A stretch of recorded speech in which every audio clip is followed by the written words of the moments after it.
Hi everyone. सो discuss करते हैं linear equation पे problems.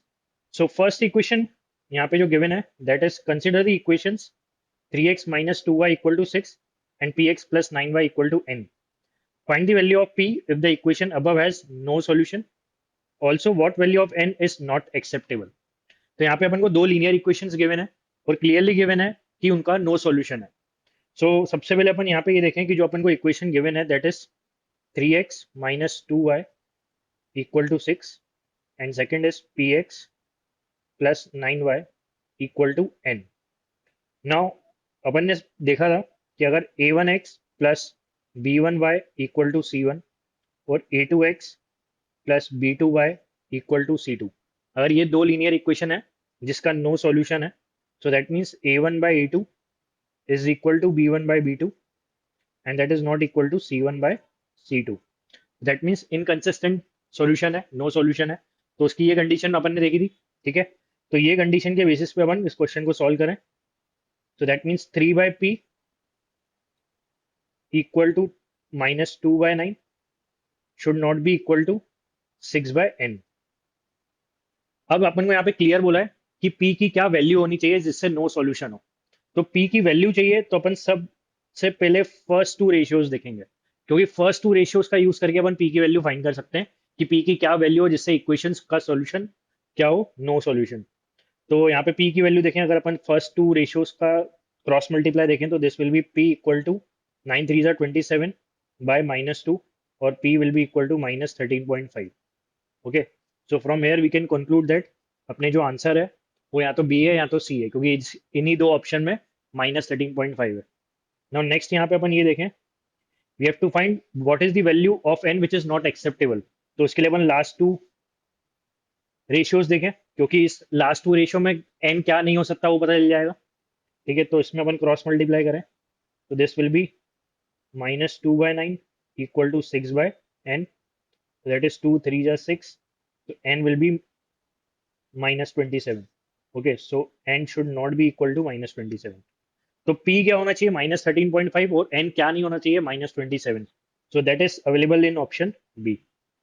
clear? Let's look at the next question।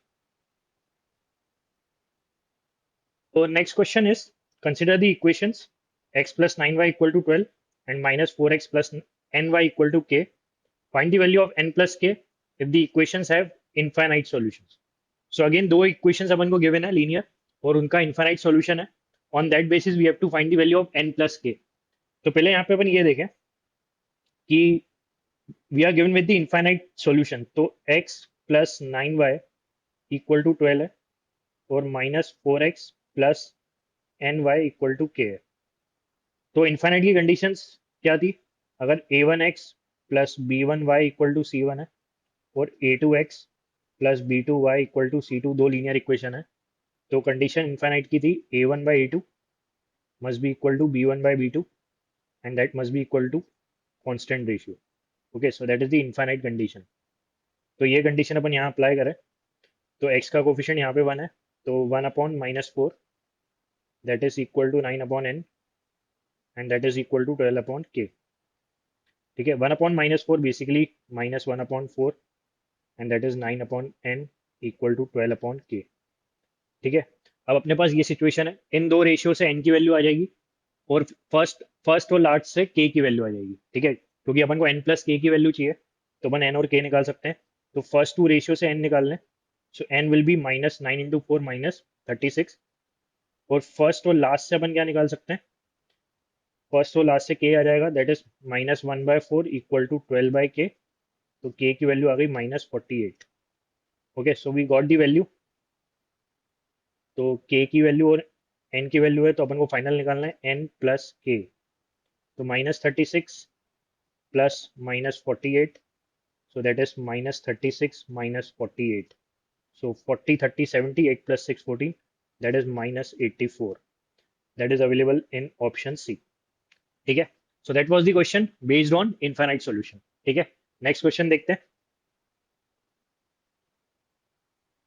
so next question is, consider the equations 2x minus 3y equal to 8 and px minus qy equal to 66।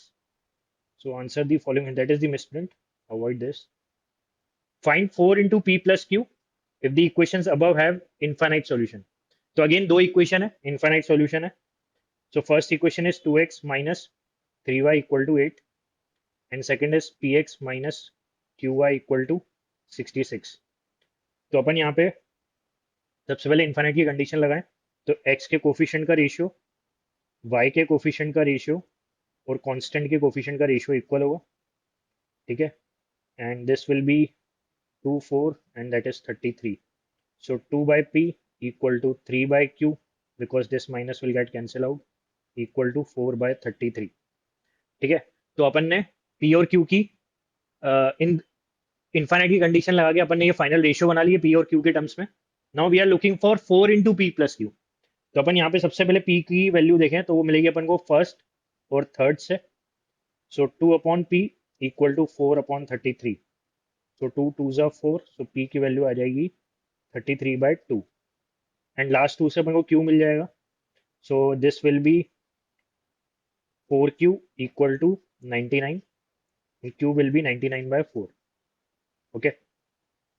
So we are looking for 4 into p plus q. तो 4 into p plus q निकालना है. 4 p is 33/2.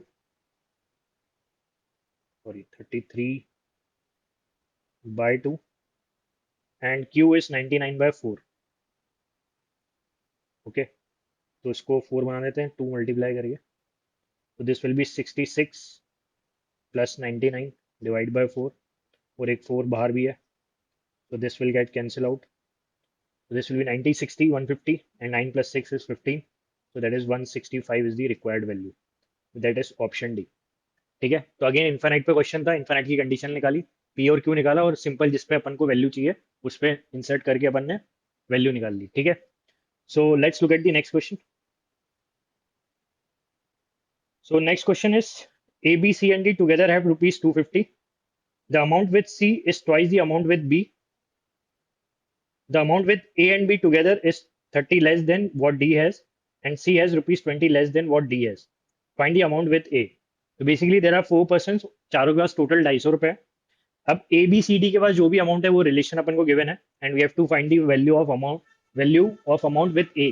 ठीक है. तो सबसे पहले यहाँ पे अपन बेसिक इक्वेशन देखें that we know that A plus B plus C plus D is 250. ठीक है. तो इन चारों का टोटल 250 है जिसमें given amount with C is twice the amount with B. तो सी के पास जो अमाउंट है वो बी से डबल है. तो एक इंफॉर्मेशन अपने पास ये है. Second, amount with A and be together is 30 less than what D has. मतलब ए और बी के पास जो भी है दैट इज डी से 30 लेस है. ठीक है. तो मतलब ए और बी के पास जो भी है वो डी के पास जो है उससे अगर 30 कम कर देंगे तो ए और बी का टोटल आएगा. सो that is the second equation. And the last is C has 20 less than what D has. So C has D से 20 less. तो C is equal to D minus 20. तो ये तीन अपने पास कंडीशंस गिवन है. अब on that basis we have to find the amount with A. अब देखो ये जो इक्वेशन है जिसमें 4 वेरिएबल है, तो जब आपके पास मल्टीपल वेरिएबल्स हो तो अपन कोशिश करेंगे कि एक ही वेरिएबल पे इक्वेशन बनाए. तो अपन यहाँ पे ये देख सकते हैं कि मैं A प्लस बी को मैं क्या लिख सकता हूँ from the second equation D minus 30. ठीक है. और सी को क्या लिख सकते हैं अपन D minus 20. ठीक है. और डी को as it is equal to 250.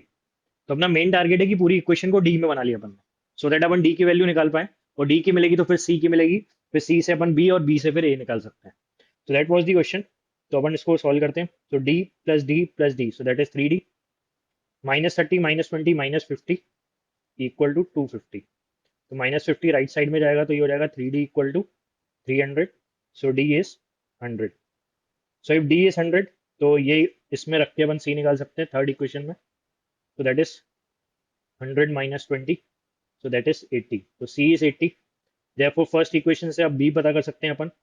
So that is 80 equal to 2B. So from here B will be 80/2 that is 40. And if B is 40 तो सेकंड इक्वेशन से A plus 40 and D is कितना है 100 minus 30. तो second equation में value रख के अपन A निकाल सकते हैं. तो 100 माइनस 30 इज 70. 40 राइट साइड में रहेगा. 70 minus 40 is 30. So we got the final answer as 30. तो मेन पार्ट क्या था इस प्रॉब्लम का कि इक्वेशन बना लो पहले सिंगल वेरिएबल में, क्योंकि जैसे ही एक सिंगल वेरिएबल की वैल्यू मिलेगी तो आपको मल्टीपल वेरिएबल्स की वैल्यू कंडीशन के बेसिस पे क्लियरली मिल जाएगी। ठीक है, तो ऐसे मल्टीपल वेरिएबल्स के भी क्वेश्चंस आते हैं, वो डुएबल होते हैं।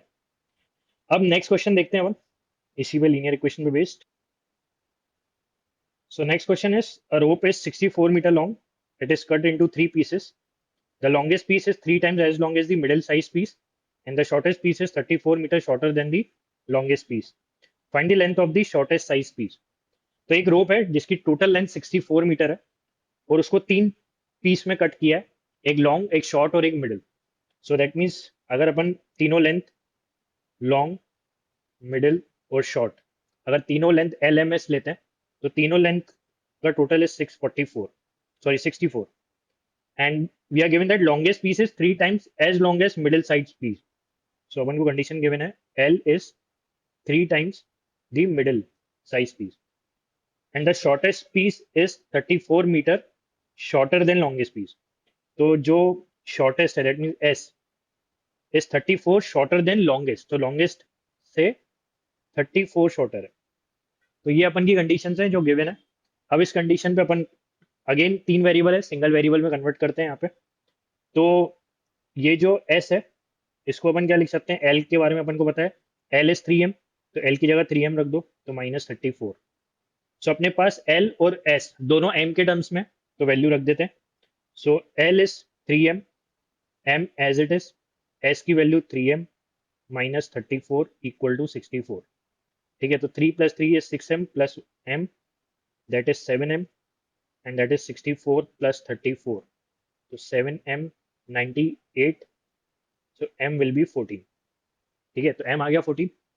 Now we are looking for short size, तो शॉर्ट के लिए अपन को l चाहिए, तो पहले l निकाल लेते हैं। We know that l is thrice of m, so this will be 3 into 14, that is 42, and short निकालना है, that is 3m minus 34। ठीक है, अच्छा वो भी अपन डायरेक्ट भी निकाल सकते थे शॉर्टेस्ट, क्योंकि m तो अपने पास था ही। तो 3 into 14 minus 34, so 42 minus 34, that is 8। Okay, so that is the answer. तो अपन ने क्या करा, m निकाला, और m की वैल्यू अगर आप इसमें रखोगे तो डायरेक्टली शॉर्टेस्ट साइड की लेंथ आ जाएगी। तो m की वैल्यू अपन ने 3m माइनस 34 में रख दी, और अगर लॉन्गेस्ट का पूछा है तो वो भी आप बता सकते हो। तो लॉन्गेस्ट लेंथ भी क्लियर है अपन को और शॉर्टेस्ट भी क्लियर है, that is 8, so which is available in option C. Clear, next question देखते हैं।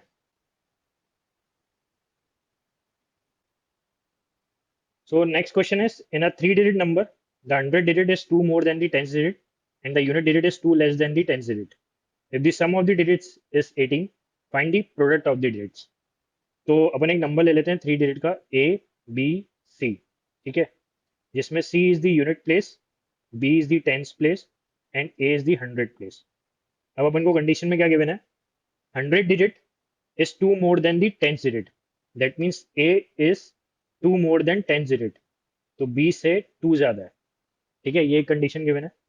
And unit digit 2 less than 10 digit, C is 2 less than tens digit, तो tens digit is B 2 less than 10 digit।